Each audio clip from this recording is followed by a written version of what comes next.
Chris Rufo. Hey. How you doing, man? Good, good. We're live, huh? You have to follow Douglas Murray. That's not easy. Yeah, that's right. not Yeah, easy. he's always the best dressed. You and him are both very well dressed. You're doing all right. Yeah, You're doing all right. I'm trying. Yeah. So, look, everyone knows my feelings on people that just talk for a living versus people that actually do things. You're on the short list of people that do things.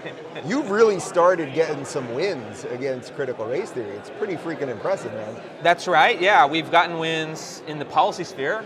We've gotten bills and Board of Education directives in 10 states, covering 75 million people. They're telling us to talk a little louder if possible. Yeah, talk louder. Yeah, and and I think too, one of the things that's really been fun is that this was not in the consciousness of the American public a year ago, and now you heard even today at the conference, Josh Hawley talking about it, Ted Cruz talking about it, Marco Rubio talking about it.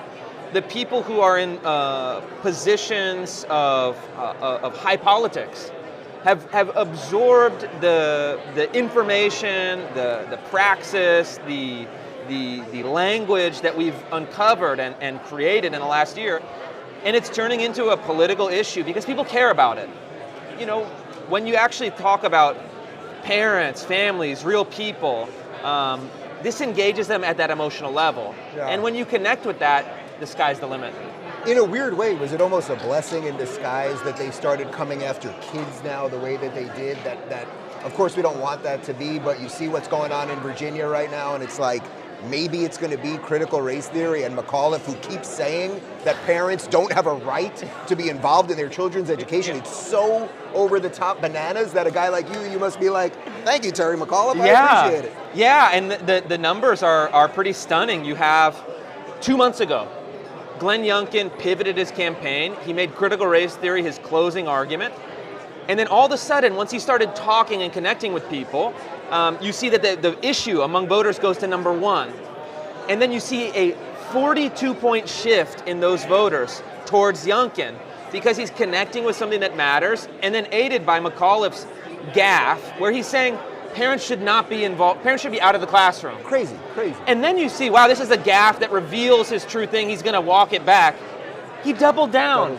Just yesterday on Meet the Press or one of the morning shows, he said, oh yeah, I was completely right. And everybody clapped. Everybody clapped in his mind, but no voters in Virginia are clapping for that, because it's one thing when you say, well, you've talked to so many people. These are the problems in the universities. This is the corruption in academia. This is what's going wrong in the bureaucracy. The average American say, yeah, that's wrong, that's stupid, that's corrupt, it doesn't affect me. But when you put that between parent and child, you're activating a different set of reactions and a different set of emotions. And you're now getting that ferocious pushback where people who are even saying, I'm on the left, I'm a Democrat, I voted for Biden, but I don't want this. What do we need to do to get rid of this? What are and the I next, get it. Yeah, I mean, you're going to attack kids. It's one thing when people let themselves be attacked, but you start attacking the kids, something does change. What do you think are the next places we could get some wins? Let's assume that this goes well tomorrow. I mean, obviously, fingers crossed. It seems like it sends a message, but where are the other places that you're working on some stuff right now? I mean, what the great thing about this is it's decentralized. It's a grassroots movement with some of us in a leadership position, but not in a top-down position. We're providing information, we're providing vocabulary, we're providing some inspiration, but you have, I think, now at more than 1,000 school districts, parents that are rallying together to fighting against this at the local level. And we can replicate this on the different axes of this cultural battle. So we're doing critical race theory. We could see an analogous movement if we get some better leadership on critical gender theory.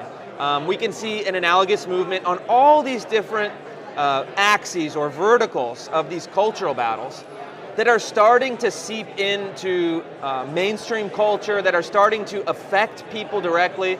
And I talk to people all the time in my community, you know, normal, small town, that they're really for the first time starting to ask questions. And if we can provide a trail of answers to those questions, we can now mobilize people in a way where I sometimes feel like even this group, this is a fairly large group, but it's a very small group compared to the billions upon billions of dollars that are pumped into these ideologies in the opposition. But we have something that I think is powerful for people, and I think with critical race theory we've demonstrated with, like me, James Lindsay, you, a couple guys and gals. Yeah. We can actually force them on the defensive. And I think that's, to me, the greatest hope.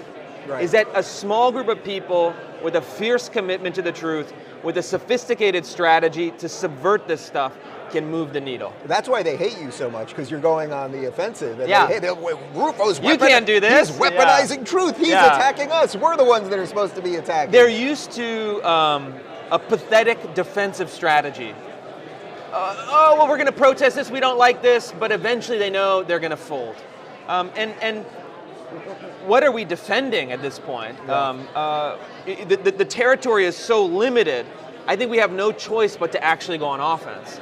And it's a rich environment. This stuff is ridiculous. Yeah. It should be mocked. It should be exposed. It should be the people who are using your money, my money, taxpayer money, to promote it should be humiliated. This is why Trump being out of the spotlight is, I think, going to